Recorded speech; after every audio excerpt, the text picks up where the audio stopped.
Welcome to the Healthy Heart Show, where we pull back the curtain on conventional medicine and dive into the root causes of cardiovascular health. If you are concerned about high cholesterol, high blood pressure, heart attacks, stroke, or atrial fibrillation, this is the place for you. We will provide natural heart information that will help you prevent, treat, and reverse any ailment, leaving pills and procedures out of the picture. Here are your guides to holistic heart health, board-certified cardiologist and Amazon best-selling author, Dr. Jack Wolfson, and natural heart doctor, naturopathic physician, Dr. Lauren Lattanza.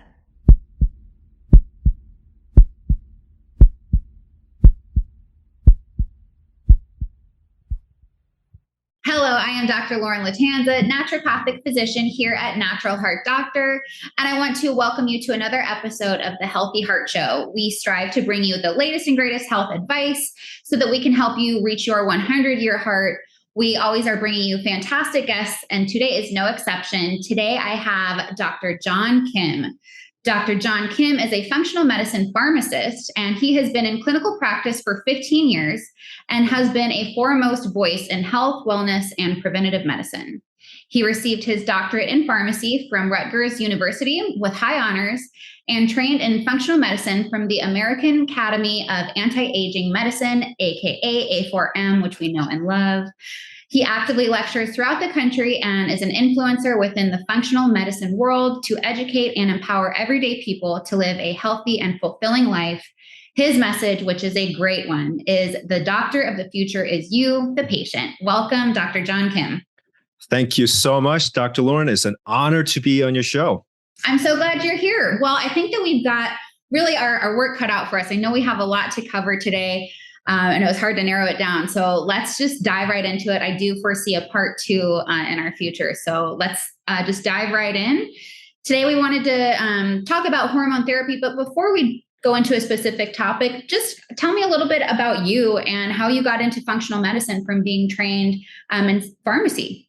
Yeah, absolutely. So Dr. Lauren just introduced me graciously, and I appreciate that. And the reason that I got into, and this is a very rare part for pharmacists to get into functional medicine, but when I was actually doing my doctor of pharmacy degree and my last year clinical rotation working the ER, I saw the same patient that was having to deal with uncontrolled high blood pressure coming in every week. And that really tipped me off in terms of looking at, these are things that could be prevented.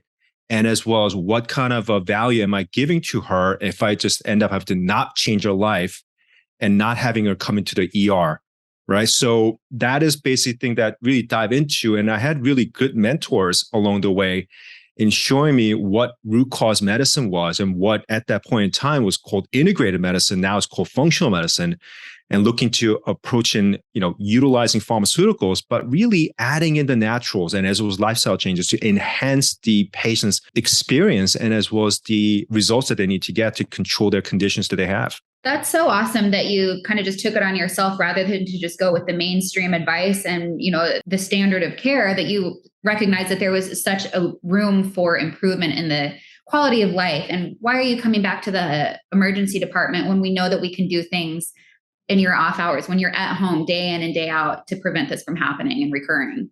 Yeah, absolutely. That was the thing. Even at that time, I graduated back in 2006. In 2005, I still remember studying for GNC 7 guideline. Obviously, that's the Bible of all Bibles in dealing with hypertension.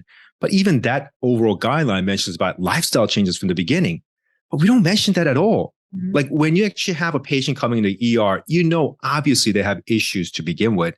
But the entirety of lifestyle changes and other means to control that is never discussed except for just increase the medication or adding an additional other type of antihypertensives and then getting them out the door.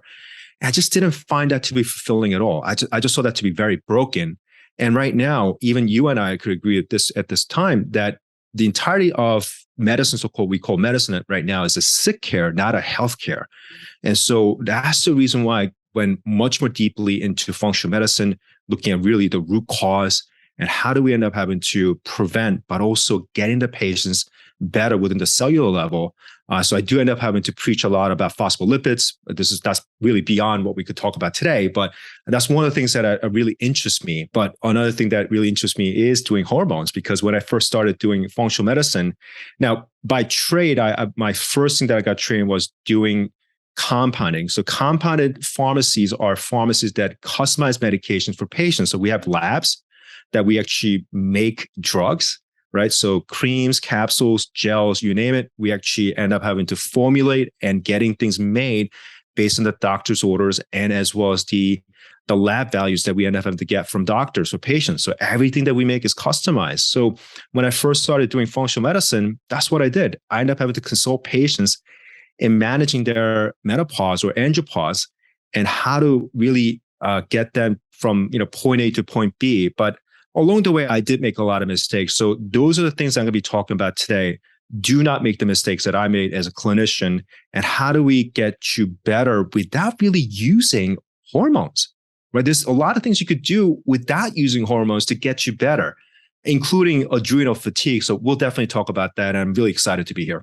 Awesome. Yeah. I mean, I have just so much respect for compounding pharmacists because you didn't learn that in traditional pharmacy school, correct? Well, we do actually have one semester of compounding lab, but that was not enough. So I ended up having to do externship and additional training after pharmacy school. So there was a lot of work to be done. But, that's something that really interests me. The biggest thing about compounding pharmacies, like compounding pharmacies, we think outside the box, right? We also look at the root cause aspect as well, because we have to customize based on the patient's problems that we're seeing.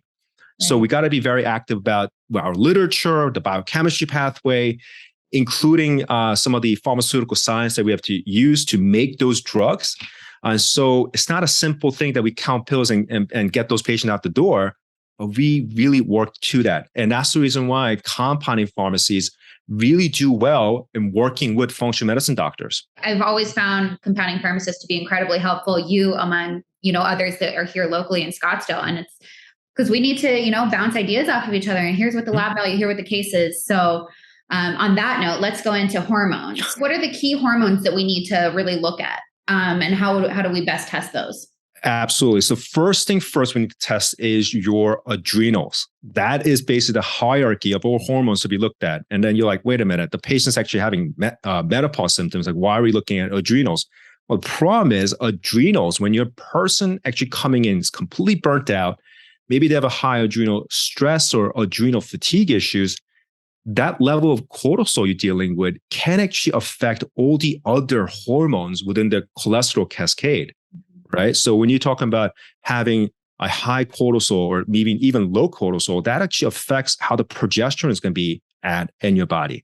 And even if you decide to replace the progesterone, right, there's a certain thing called progesterone steal, where when you have a low cortisol level, the body's going to utilize any supplementation of progesterone to convert that into cortisol, because that's the first thing the body has to support in dealing with the stress that you're dealing with, right? So anything that we have to look at, I always say, I don't care what you're dealing with, you got to have to really address the adrenals. And when you're following adrenal, it mentions about the lifestyle changes. You have to look at the stress response. You have to look at the sleep. Maybe your gut function is completely off. That also affects how your stress management is, because in dealing with not just the mental stress, but physical stress, right? Emotional stress, are all interrelated into gut function. So I like to look at everything beforehand, and then followed by progesterone, and then testosterone, and then DHEA, right? Those are all related to adrenals. And then the last thing I'll probably look at is the estrogen. A lot of times when you're dealing with female patients having hot flashes, not the reason that they have low estrogen, right? Or low estradiol for that matter, is because of the fact that they have an imbalance of hormone is one. And the second reason that a lot of people actually have hot flashes because of change, the level of change that you see with hormones. That's the reason why you're actually having hot flashes, not because you have estrogen deficiency. A lot of times these patients are estrogen dominant. That's interesting. And, bringing in that stress management, some of it is out of our hands. So it's real easy for you and I to sit and say, oh, you need to work on your stress management, go and meditate for a couple hours a day. But it's like, who's got the time, and maybe you're caretaking for a loved one. Maybe you've got, you're moving, you've got a new career change. You've got all of these things that you know what? And you kind of just have to roll with it, but everybody has to find what works for them in terms of stress management, because otherwise we do just wind up in this constant sympathetic overdrive. And it has all of these downstream effects because the pathways are so interconnected that it's not just going to be, oh, I'm having trouble sleeping, or I'm having loose stool because I'm so stressed out, or we got to kind of place all aspects of life. So, that's Yes, medicine, right? It's all about the balance, right? So when I say about hormones are like a perfect symphony. Mm-hmm. If you're completely balanced, you could actually have an orchestra, could be very talented members of the band. Unfortunately, if a drummer or let's just say a clarinet player is completely out of sync, it's out of sync. It's going to sound like, right? Yeah. So that's the reason why when you talk about hormones, right, you're talking not just about estrogen or progesterone. I just mentioned to you all that. And then we haven't really dived into thyroid yet, because that's even a bigger topic to talk about. But those are all interrelated into how your hormone is going to be tuned, in harmony, right? So that's why I say, I love using analogies. Your hormone balance is just like a fine-tuned band, right? Or symphony. That perfect pitch, that's what you want. Yeah, I love that analogy. Yep. And if you get the tuba blaring over here, it's not going to work. So we got to just keep everybody in sync. So what are your favorite ways to test? Do you do blood? Do you do urine? Salivary probably varies depending on the hormone, but what are the pros and cons of each? Yeah, absolutely. So there's 3 types of hormones right now that could be utilized. So there's no perfect test out there. Let's just put that on. I know this could be, when I was going through my fellowship training on doing functional medicine, one of the physicians that was up on stage and talking about hormones, they said, oh, saliva is the most screen test you could test for hormones. Really depends on what you're trying to test for, right? So there's also limitation at the same time. By all means, serum blood testing is most popular, is covered through insurance much more readily. And however, there are limitations with that as well. One, you're only looking at the quick frame of that when the hormone was drawn. So when you decide to check for testosterone, for instance, you're not going to go to the lab you're working with mid-afternoon. You want to test the testosterone in the morning. So that's more the ideal spot of it. But then when you're talking about changing cortisol level, now cortisol is never consistent. It was always end up having to go up and down. But when you decide to check for cortisol level in the morning and just looking at that, you're not getting the complete picture in terms of how your stress response is happening. Right. So given point, serum testing is okay to do, but unfortunately, depending on what you're looking for, is very limited to the data. Second thing, serum testing only looks, a lot of times, only looking for bound proteins. So in order for proteins, and then this is a simple way to kind of explain it, is that hormones are lipophilic. It end up having to linger on not just the blood, but also in the tissues as well, and the organs. So in order for hormones to be transported around in the blood, you have to have a certain protein carriers called albumin or even sex hormone binding globules, for that matter. And those tend to be less active. So you gotta have to account for that as well. So if you decide to do a testing for testosterone, we're not just looking at the total or the free testosterone level, we also have to calculate sex hormone binding globule into that and really looking at what the complete testosterone level is going to be. And that's another reason why patients are sometimes underdosed or overdosed on a testosterone just looking at blood test. Because you're not looking at the true hormone level within the hormones that are bound and as well as hormones that are in the tissues eye. Right. So those are things that end up having to look at. And the second test is urine testing. And in urine testing, it checks for a total level of hormones being produced throughout the day. So you have a little... You have 24-hour. Exactly. Mm-hmm. Now, how cumbersome is that? Taking your urine around. If you're at home, great. But imagine bringing that gallon of jug with your urine, going to work and going to the bathroom. It's like, wait a minute, I got to avoid. So that's a very much of an inconvenience there. But one of the valuable thing about urine testing that it actually checks for hormone metabolites. So that's actually very powerful information you get for patients who actually have history of breast cancer running in the family. Maybe they're over metabolizers or under metabolizers you can look at. That's a great way to check for that. And by looking at the metabolite, you're also looking at maybe there's a certain deficiency that's going on. Maybe they're not clearing that well.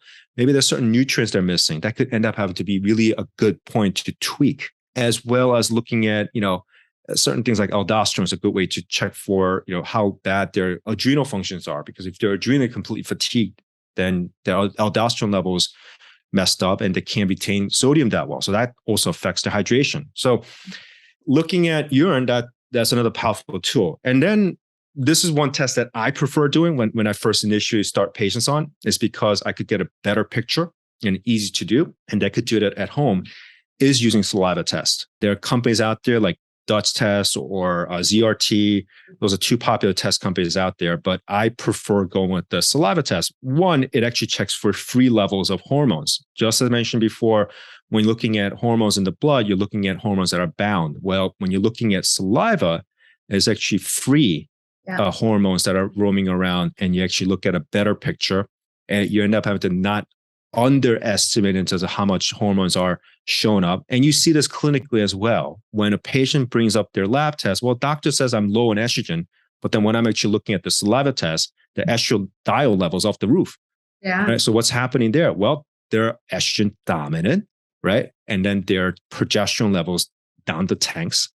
And that's a clinical showing of estrogen dominancy. You have to approach it much more differently. Or another limitation of where the doctors end up having to prescribe estradiol patches or estradiol tablets and trying to supplement that, including Premarin, just to fix the hot flashes. But there's so much more side effects you see because you already have an estrogen dominant patient to begin with. Now you're just adding additional estrogen. Right. So they're just going to be completely anxious, sometimes weepy, right? Lack of progesterone can actually affect their mental health. Progesterone in itself, natural progesterone, at least when you produce, and we'll talk about natural progesterone and as well as synthetic progesterone, is a humongous difference there. It's not the same. But natural progesterone actually provides a calming effect in the brain as well as apt to induce sleep at the same time. And one of the things about progesterone is that when you ingest progesterone, natural progesterone by mouth, it actually converts to 17-alpha pregnenolone, which binds to the GABA receptor. So it actually has a natural calming effect. So if I have a patient coming in and they are completely anxious and we notice that there are estrogen dominancy going up based on the sample that we collect, what I usually end up having to give these patients are progesterone capsule and holy basil. Those are two great combos that we end up having to use. And then the last point about the saliva test, we're able to easily collect samples of saliva to check for the change of cortisol level throughout the day. So there's a 4-point diurnal testing that you do. So let's just you wake up 7 a.m. Within 30-minute period, you collect your first sample of saliva, and you do it around 12 p.m., 5 p.m., and around like 10 p.m. And then you see a nice trend of your cortisol level going up and down, or some people are completely flatlined, right?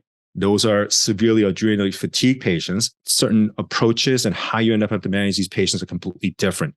You cannot be adding in adrenal cortex extracts or some other supplements thinking they're going to be fixing these people dealing with adrenal fatigue. Approach has to be very gentle with them. Right? They're already burnt out to begin with. You don't need to add in additional stressors. That's the tidbit of, quick overview of 3 different testing. And then, the approaches will be very, very different based on the clinical picture. Right. So because I think that was all such valuable information, I want to ask you a little bit in depth about, so when you test just for the serum, so you do a blood test on a patient and then maybe they are a prescribed patient. So say they are getting a cream or oral progesterone, what have you. Would you follow up with the same testing only, or would you maybe add an additional? So maybe you want to see how they're metabolizing that medication that they're on. Would you then add a urine test, but then kind of pair that with the serum testing so you can follow that original level? Or how would you do that?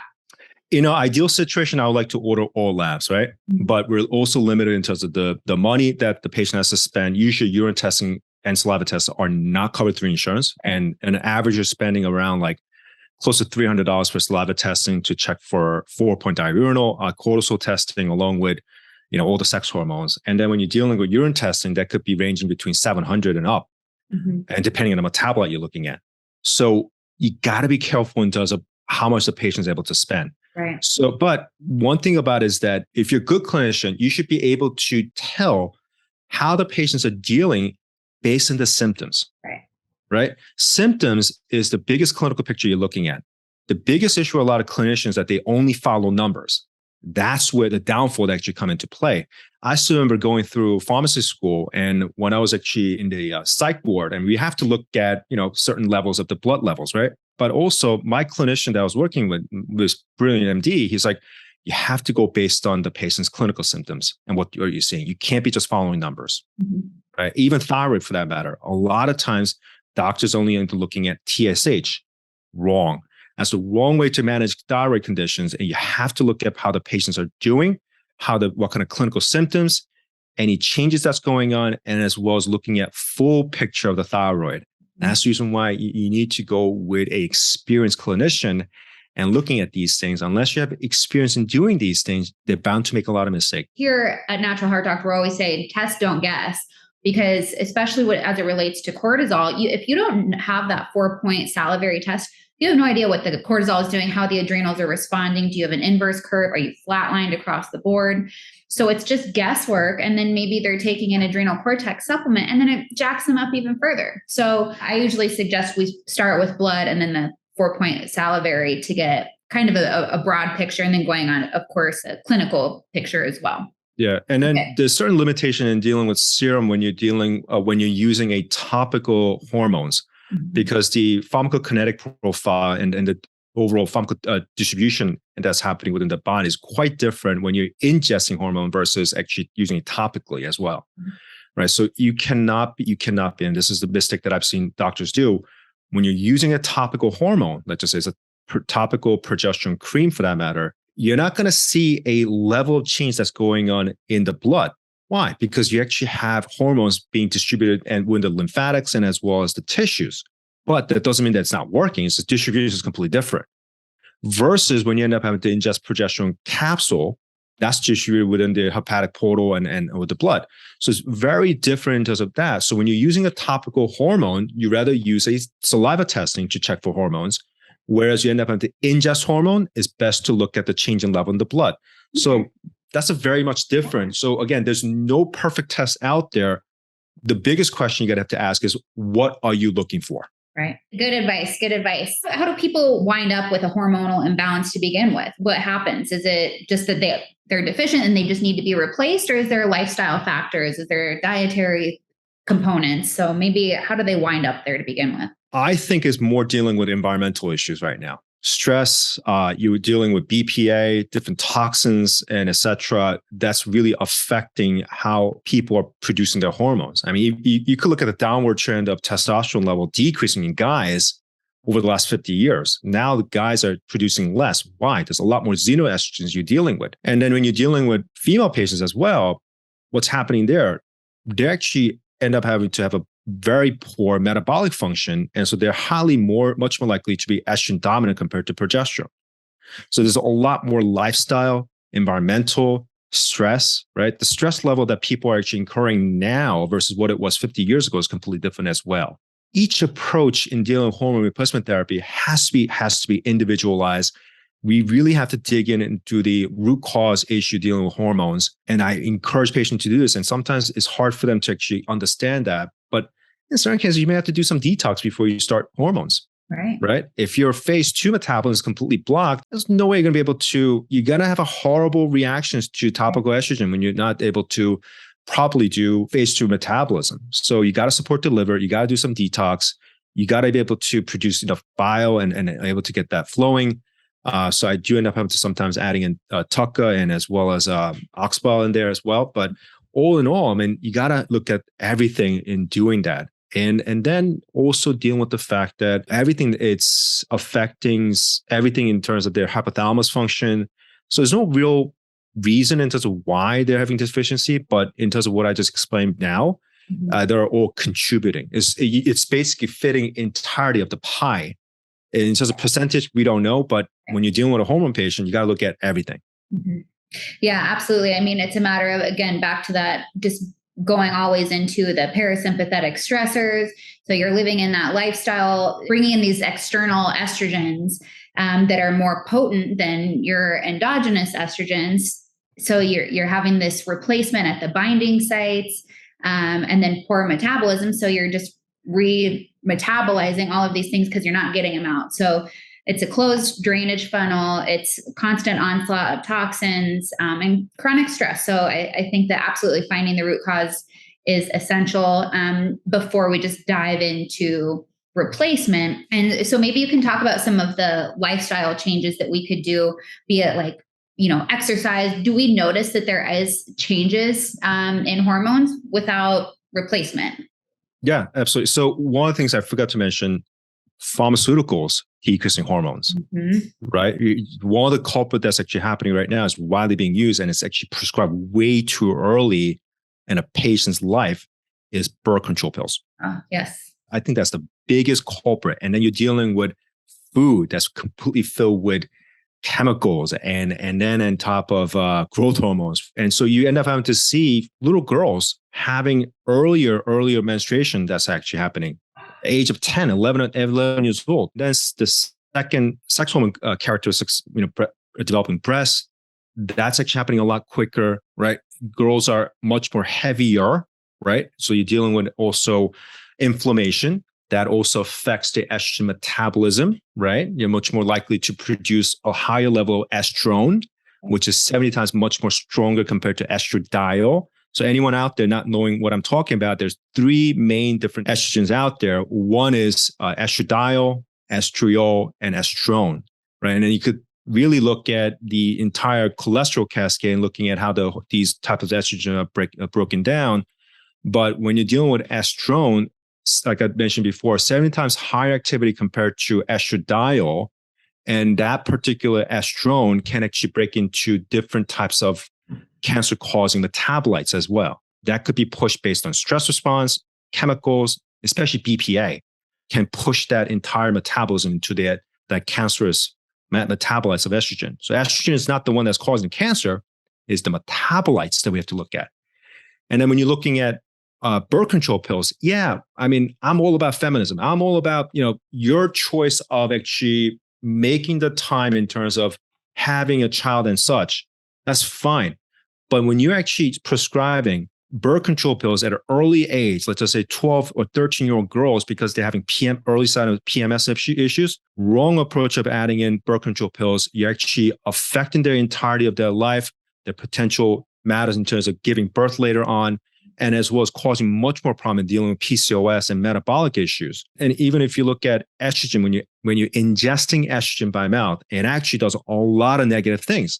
It increases sex hormone binding globule. It increases thyroid binding globule. So your thyroid level could be decreased. It affects serotonin level. It decreases it, right? It also increases clotting issues, bilirubin problem, right? And then testosterone level end up to decrease. So female patients, when they start taking birth control pills, a lot of them complain of low libido, right? It's not the birth control pills. It's not the issue, the fact that they're having low libido because they're not attracted to their spouse or their boyfriend, whatever. It's the hormones. Look at the hormones. Look at the birth control pills. It's not helping them at all. You're actually ruining their life. And I see this a lot of times where I have female patients that they're in their 40s, and I look at them, they've been on birth control pill for 10 to 15 years. They're having severe hormonal issues. And those patients are very hard to fix. Yeah. Very hard. Just getting them balanced. I own a pharmacy. I dispense birth control pills, right? Am I going to deny you for coming into the pharmacy to get a birth control pill? Absolutely not. But I'm going to tell you that's going to be a lot of issues taking that, especially you're a mom and then coming in and then trying to get a birth control pill for an 11-year-old. Let's look at the root cause issue. Why are we having that? Is your girl eating hot dogs all the time and Twinkies? Yeah. Maybe that's something of an issue. Is she overweight? And a lot of girls coming in, they're overweight. Mm-hmm. And if you're talking about like the socioeconomic issues as well, the inner city girls, a lot more metabolic issues going on there, right? And they're encouraged to be on birth control pills early on. Yeah. Bad mixture. I'm so glad that you brought that up, because completely, aside from personal perspective about when to have a baby or not to have a baby, or they're having that choice, just from pharmaceutical perspective, you're giving your 11, 12, 13-year-old child hormone replacement therapy. And we are altering that symphony from that early age. So like you said, it's just going to have so many downstream effects, not a lot of which are very good. So if it's, for acne or for painful cycles and so on. And I love that you're like the kind of gatekeeper for that. So it's like, have you stopped using plastics? Have you made some of these lifestyle changes before we jump into that and start altering your preteen's hormone cascade? I'm really glad that you brought that up. Yeah. And then I didn't mention about the drug-induced nutritional depletion in dealing with birth control pills, right? You're also depleting folate, B vitamins. You're talking about also depleting magnesium, manganese, vitamin D, zinc. Look at this. And then you're wondering why these young girls are actually depressed. Depressed. Come on. There's a bigger issue right now that's happening. And then you decide to give all these chemically laced medicine and then thinking that you're going to be able to control human hormones. Wrong way to approaching it is atrocious. Yeah. No, I completely agree. Again, I'm really glad that you brought that up. So maybe we can talk then about, like we talked about with lifestyle, right? So yeah. Sorry, went a little off the tangent. No, I'm a great tangent to have because I have that question often and I don't love to just be like, no, don't do it. But I also kind of want to be like, no, don't do it. So a great tangent to have had. So I hope that gains some traction and, there are non-hormonal birth control options anymore. So just talk to your doctor, get some other options. Yeah. And it's not like you're going to be pregnant, especially for women, right? Women are not going to get pregnant every single day in their cycle, right? That's the total lie they end up having to say about it. Yeah. There's a certain amount of window you have in the cycle, not every single month, right? It's just, don't get me started. Well, yeah, and then women are waiting until they're trying to conceive to get off the pill and then learn about their cycle. Like women should be learning about the cycle and what's going on throughout the entire, 28 roughly days at an early age. As soon as they start having a menstrual cycle, we should be teaching them what the heck is going on. And maybe they might be a little bit more, cautious in getting on birth control. The Healthy Heart Show will be right back after we take this quick break to hear from our sponsor. Would you like to drink great tasting coffee that's also good for your heart health? Cardiology Coffee is your answer. This 5-star rated coffee is delicious. It's a gourmet coffee that begins with whole organic beans, hand-selected and carefully roasted. It's tested and certified to be free of pesticides, mold, and other toxins. Cardiology Coffee is great for your heart and you're going to love how it tastes. Order now online at cardiologycoffee.com. Now back to the Healthy Heart Show. That would be a good point to talk about the difference between synthetic hormones and bioidentical hormones. What's the difference in manufacturing, absorption? Tell me your thoughts. Yeah, absolutely. So that's even a bigger topic. Actually, we forgot to mention about the lifestyle, but I guess we'll talk about that right after. Yeah, let's do that. So synthetic hormones versus natural hormones, right? Natural hormones meaning, let's just go over that. Natural hormones are bioidentical hormones that you're basically producing in your body, right? So when you're working with a compounding, for instance, we end up having to 100% end up having to compound or make hormones that are bioidentical, hormones that are natural to you. And what we usually utilize is, now there's a way it needs to be synthesized, right? You need to synthesize, meaning that you have to make those naturally identical hormones in the lab. So there's a couple ways of doing it. One way is to utilizing soy. There are plant-based estrogen or hormones that are coming to play. So that's the reason why you don't want to eat soy too much, especially in guys. But soy in general actually have phytoestrogens available there. So what chemists will do is take the phytoestrogen and then having to chemically manipulate that into naturally identical hormones. That's one way of doing it. The second way is taking yam, sweet potatoes. And then there are phytoestrogens there as well. So you're taking that and then having to chemically alter that into other forms of hormones. So there are naturally occurring testosterone, progesterone, estradiol or estriol or estrone that you could end up having to get through a chemical company. And compounding pharmacies buy those raw ingredients, end up having to make them in the lab based on your chemistry. So that's the best way to do it. Now, is that the only way to get the bioidentical? No, there are manufactured bioidenticals available as well. So when you go to pharmacy, let's just say you want to get a progesterone 100 milligrams or 200 milligram capsules, those are available as a natural progesterone. Unfortunately, that particular capsule is filled with peanut oil. So if you are allergic to peanut oil, for instance, not the best way to get that replaced. So you want to work with the compounding pharmacies. Also, compounding pharmacies are able to customize the actual release mechanism as well. So progesterone, it tends to get metabolized very rapidly in the liver. So there's only about 10% viability, meaning that if you're ingesting 100 milligrams, there's only 10 milligrams available. However, that makes sense. On a daily basis, you're only making about 10 to 30 milligrams of progesterone anyway. And in women, that's perfectly fine. It's just that the room of activity, or at least the viability window, is very short. It's about 4 to 6 hours versus if we're able to change the release mechanism using sustained release formulas, and we could able to control the release mechanism in the lab, you could actually sustain that to 8 to 10 hours. Right? So that could be a very ideal point for patients dealing with anxiety issues throughout the day because their progesterone level is too low. Right? So that's a good way to do so. Oh. And then we're able to change into different dosage forms like troches, where you're able to take a little hard tablature you can put on your tongue and let the hormone get absorbed through the mucosal route in your mouth, or just as mentioned before, cream that you could actually apply in the upper arm or inner thigh area and then rub it in very well. And I tend to tell patients to apply the hormones topically in a more of a muscular area to begin with. The thinner the skin, the quicker the absorption of the hormone is going to go through. And so ideally, you want to actually have hormone being more creating that depot effect with the muscle. So more likely in an inner thigh or upper arm. And then also when you're dealing with patients who are higher in adipose tissue level, quote unquote, hormone levels in terms of how you end up having to transport that through the skin could be very different as well. Right. Those patients tend to be much harder to control. And as was the release mechanism could be very slow. So those patients could be higher in dealing with hot flashes when they're starting hormones. And I keep telling the patients, I'm like, you need to lose weight. No other better way to talk about it. You got metabolic issues. You're having a lot of absorption issues to begin with. And these patients are also dealing with thyroid hormone problems. So low thyroid, low absorption rate in the skin when you're using topical hormones. So again, you got to have to work with them in a lifestyle change, which we'll talk about in a second round, but it's a huge problem.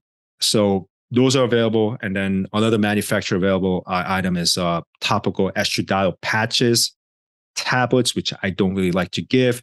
There are topical estradiol sprays called Evermist, where you could actually spray the estrogen on the skin and get it done that way. And then when you're talking about guys, there are a lot more options now compared to what it used to be, but there are bioidentical testosterone replacement available now in injectable form or sublingual tablets that could end up having to utilize. And then there are gels like Angioderm or Testim. Those are topical testosterone that's being much more readily recognized by urologists and other primary care doctors to replace testosterone. So it's a positive way to doing it. But is that going to fix everything? No, because what happens, what I see is that any of these patients utilizing testosterone, especially in guys, and this is the reason why I mentioned about lifestyle change, is that at a certain point, they're going to hit a plateau in terms of their effectiveness they're going to get through their testosterone replacement. Why? Because if you're highly inflamed, you're increasing level of sex hormone binding globule. So your bioavailable testosterone level is going to be less. And when you have a high testosterone getting injected, what it's also going to be doing is going to downgrade your testosterone receptors as well. In a certain place, you may actually have to have a washout period and then starting a lower dose and getting that patient to a certain level that it could get a pharmacological effect. Or what you need to do is you need to shoot that testosterone level even higher. But there's another issue with increasing testosterone. It increases estrogen to be converted. So those guys can actually develop something called gynecomastia or man boobs. So they got to be very, very careful with these things, but they're not looking at these things. They're just constantly prescribing testosterone. They're constantly utilizing Pregnil, or now they end up having to utilize Enesazole, which is a estrogen blocker in guys. I don't even like that particular drug. It blocks aromatase inhibition permanently. Not good. Not good into utilizing guys. And so I'm not a big fan of doing that. I don't even like finasteride to begin with. That also causes a blockade in the 5-alpha reductase activity at the same time permanently. You could check the literature right now. They're using finasteride topically for hair growth. Well, that could also be permanent in terms of blocking those pathways. Not a good way to utilize these things. There's certain ways in doing that, but we're just too quick in terms of just prescribing things and not realizing what the root cause of the issue is. Right.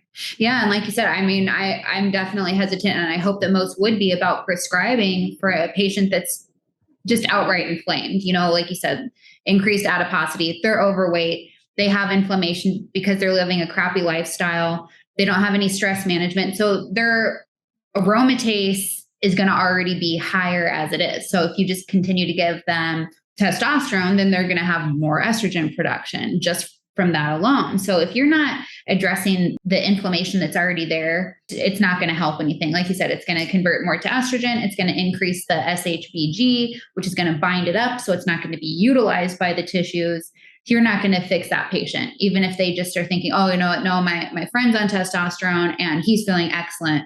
It's like, okay, well, how does he eat? How does he sleep? Does he get outside in the sun? Like all of these things. So maybe that's a good segue into the lifestyle that we can talk about. I forgot to mention about the synthetic estrogen. So the very quick discussion is that the synthetic hormones are chemically derived. Obviously, the synthetics are made to be patentable, right? For pharmaceutical companies to really get that out there. Even though if you call a synthetic progesterone, it's not progesterone, it's called progestin, right? And actually has a way different profile in dealing with hormone replacement therapy in the body. So progesterone, for instance, or there's a thing called noradrenaline, so excuse me, it's a mouthful. It actually causes higher clotting issues. It doesn't clear out the body quickly. It also causes a lot of issue dealing with the liver toxicity as well. So it's not the best way to do it. I know prescribers end up having to use that to stop bleeding quickly in patients having heavy menstruated bleeding. So there are places utilizing that, but not the best way to do so.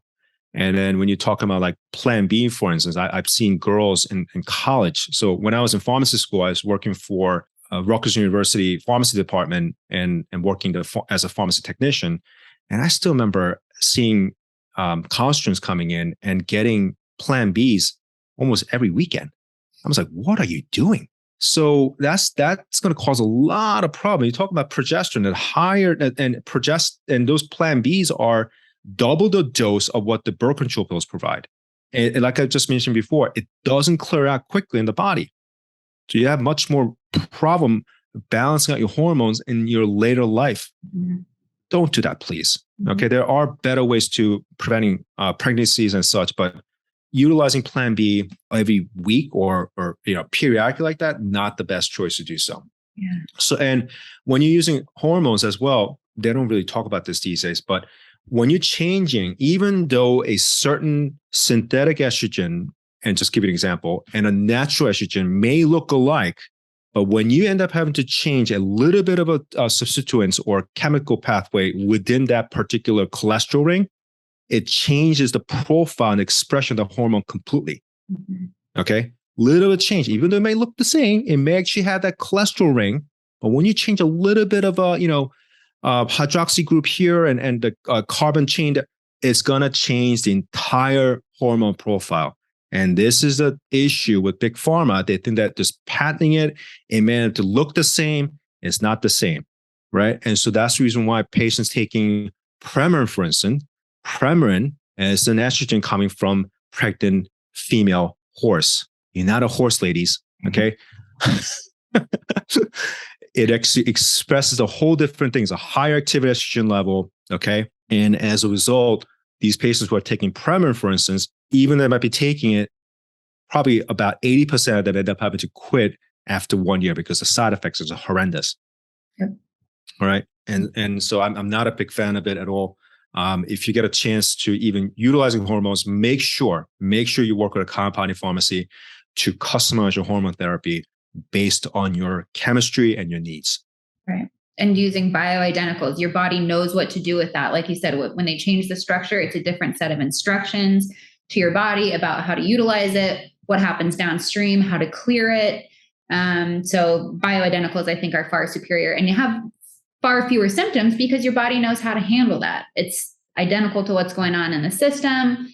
Your body knows how to handle what it's already making. So when you put something exogenously, even when it's higher than physiologic amount that's going on in your body, it still does better than it would from an external, non-identical source. Absolutely. Good point. Lifestyle.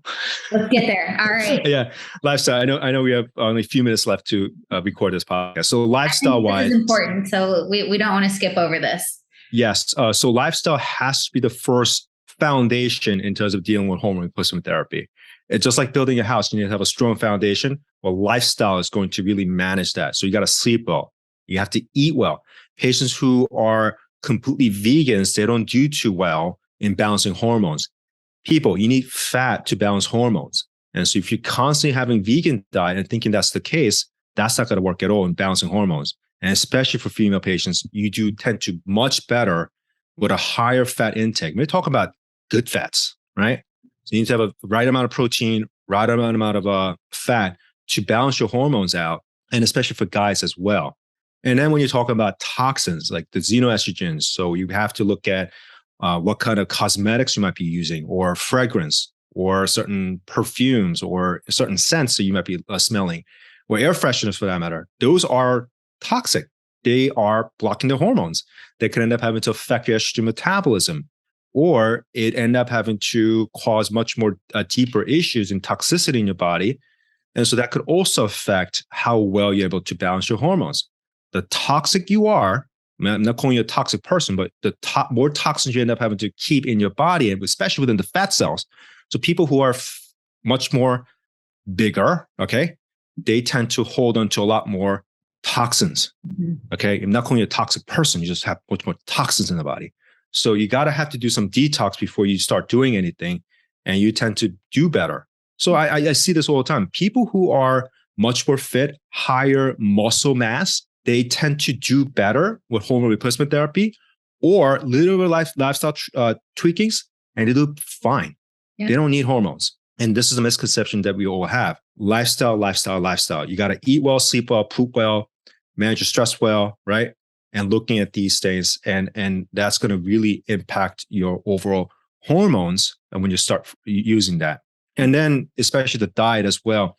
Like I mentioned before, higher protein and higher fat intake, patients do better in doing hormone balancing. I don't go with keto per se. I'm not a big fan of keto. You need to have a more of a balanced approach. I like paleo better in doing that, or Whole30 if you need some guideline. So do that. That's much better, and it's cleaner eating. And then the next step you want to support is your gut dysbiosis. Everybody has gut dysbiosis, right? And having poor gut function, especially higher yeast growth, because you took so much antibiotic, for instance, that could also affect how well you're able to metabolize your estrogen, clearing out certain hormones and such. That's all interrelated. Everything is interrelated in doing that. And when you're eating crappy McDonald's and all these processed food, your hormone is going to be out of whack as well. So when I first see patients, one thing that I do is I have something called a foundational protocol. And that's what it is, foundational. Set that tone right off the bat. You got to clean your diet. You got to have a better life. You need to have you need to sleep better. Also, breath work is the biggest thing that I end up adding in. I do heart coherency breathing, or heart math. Yeah. Right. I mean, being that we're in a healthy heart show, our heart actually has our own intuitive knowledge that we could actually tap in. We could do that doing just breath work. You could lower your cortisol level. That's all documented, guys. Right. So those are things that we could really impact patients' lives. And then afterwards, in dealing with the hierarchy of hormone replacement therapy, I talked about adrenals, but I have to repeat again, adrenal. So you need to support the adrenal function, how well they're able to take care of the stress. And obviously, we don't have time to talk about everything. And hopefully, Dr. Lauren is able to invite me second time in talking about this. We'll do this again without and then, utilizing adaptogens or DHA replacement, and especially lifestyle, and how well you're sleeping. And I love utilizing Oura Ring. If you could afford it, get an Oura Ring. Checking your heart rate variability really impacts how well your stress hormone is. I still am amazed at the amount of information you're able to get by using heart rate variability, so HRV. Yeah. So Oura Ring, Whoop, or some other wearable devices these days able to really check how well you're resting, how well, what kind of stress you're undertaking on your heart, right? That's valuable information. After that, progesterone replacement, and then testosterone, and then estrogen is very rarely that you end up having to need it, unless the patient has gone through a full hysterectomy that can't produce anything. Right. Yeah. And then for guys are same thing, but it's a lot simpler, right? But guys, they tend to do better with lifestyle changes, weight-bearing exercises, right? We see that if you're able to do a bigger exercise dealing with like squats or, along that line, it actually increased testosterone production. We've seen that. Yeah. And also, once you start to lower your body fat percentage as well, your overall free testosterone actually increases without doing anything else. So these are documented cases that we already know. However, one of the little tidbits I mentioned to people, just because your saliva or your blood test may show high levels of testosterone being produced, and thinking that you don't need any intervention, that actually shows sign of inflammation. When you have a high testosterone level and you're completely burnt out and you're overweight, it's not the fact that you're producing testosterone. You're converting all that testosterone DHEA because you have inflammation going on there. That 5-alpha reductase enzyme is overactive, or actually works a lot more when you're dealing with inflammation. Yeah. Yeah. So that's a key thing that we have to look at. And I see this all the time when you're running labs. I have female patients coming in that I have low libido, I'm completely famished, I can't do anything. And I see the testosterone levels like off the roof, the DHA is completely burnt out, the cortisol is almost flatlined, and they're overweight. Yep. That's a sign of inflammation that's actually happening at this point. And so first thing first is nothing more than working with the adrenals, getting lifestyle changes, putting the right food back in, do some detox, right? And exercise. I mean, that's basically it that we have to really focus on. It's not hard. Yeah. It's painful though, when you try to first start this. Right. Again, I think it's, easier said than done to make those changes in your diet and lifestyle. But that's a really interesting point. So working on the adrenals, do we see a decrease then in the conversion to DHT, the dihydrotestosterone, if we improve the adrenal state and inflammation? Yep. Adrenals, and as well as the amount of fat percentage the patient actually have, right? And also stress in itself that could also convert that higher conversion of that hormones actually happening because of the 5-alpha reductase or aromatase activity. I mean, this is just one of the clinical pros in terms of working with Lyme patients. Where Lyme patients, you can't get these patients corrected because their overall hypothalamus is completely shot, right? So unless you fix the root cause issue, you cannot correct these patients' hormones that well. So that's even a deeper dive, not for today's episode, but hopefully, again, like I said, if I get back here a second time, 3 or 4 right now. Well, and I think that part 2 coming. Yeah, part 2, maybe part 3 are already in the works. Yeah, because and like I mentioned before we got on this call today, like that. I mean, patients are always just anytime I post a question online, like, what do you want to hear more about? It's always hormones. Patients always have hormone questions, and I don't care your age or your sex, there's something going on. It's like, oh, I think my hormones are off. And yes, but I think that the foremost piece of information that we can give everybody today, again, I don't care your age or your sex, what everybody can gain from this is decrease your inflammation in your body. And by working on your sleep, your breathing, avoiding synthetic fragrances, working on your healthy gut, doing a paleo diet, that's what we're all about here. Is we're always saying, eat well, live well, think well.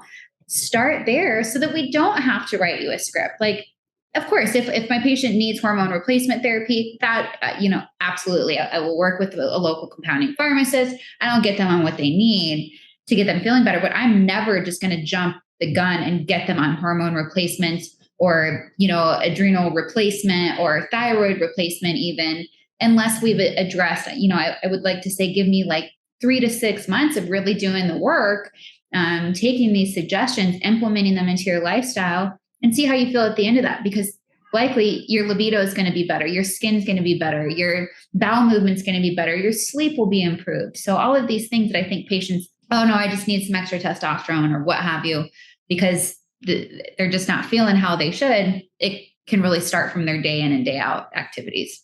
Yeah, absolutely. And then, you make a good point about the sexual health. I mean, obviously we don't have time to talk about it, but probably for the preview, for guys especially, your overall health meter is your erection, right? If you cannot achieve a proper, natural erection on your own, then you actually have some deeper root cause issues, not just testosterone, your vascular issues, circadian problem, etc. So those are things that we really have to manage instead of actually just utilizing, Viagra or sildenafil for that, and then thinking that, because even taking these PDE5 inhibitors, so-called Viagra or tadalafil, those are fine. It works, right? The problem is there are side effects as well, vision changes and etc. Right. Yeah. No, I think that that's a good thing to throw out there also as kind of like a precursor that an erection, I think of first and foremost, like a morning erection. Am I right? And yep. That's a good kind of barometer in terms of what's going on systemically. Do you need more nitric oxide? How's your circulation? So being that, natural heart doctor, we see a lot of circulatory issues, of course, and by that comes erectile issues. Yeah. And then you're dealing with female patients not having proper libido, at least. I mean, obviously it could be a crappy marriage is one, or maybe they may have lost interest, but a lot of times it's stress. Stress is a big problem. Undertaking and dealing with family matters, children, work, and everything. I love using analogies. I tell this to my patients that if you're running away from the dinosaur, the last thing you want to do is have sex. I love that. Right. Oh, wait, let me go back. Hold on. let me stop this dinosaur real quick. He can wait. Yeah, he can wait. Oh, good. Well, I love that. That is an excellent place for us to kind of put the follow, stay tuned. So thank you so much for joining me today. This has been an absolute pleasure. Always is when we're speaking. So Dr. John, can tell us where our listeners can find more about you. You're always putting out such awesome information that I continue to share on my platform. So take it away. Yeah, thank you. So you could actually reach out to me on Instagram. I'm actually very active there. My Instagram handle is dr.john, JOHN.PharmD. It's PHARMD, PharmD. So Dr. John PharmD is my Instagram handle, and my website, drkimwellness.com. It's drkimwellness.com. Thank you so much. Yeah. And we will put all of that in the notes, of course. But absolutely go give Dr. Kim a follow. Excellent information, always coming out. So we will certainly have a part 2 and continually more from you every day. So thank you so much. And I hope that you all enjoyed this episode, and we will catch you next time. Thank you. That does it for today's episode. Thanks so much for listening to the Healthy Heart Show. Please help us get the word out by liking and subscribing to our podcast and our Facebook page, Natural Heart Doctor. Please show support for our podcast sponsor, Cardiology Coffee, your resource for organic, antioxidant-rich, mold and pesticide-free coffee shipped straight to your door. Learn more by adding @Cardiology Coffee on Instagram and visiting cardiologycoffee.com. This podcast provides materials for information and educational purposes only and should not be considered medical advice. We encourage you to contact your physician for any of the health issues discussed here.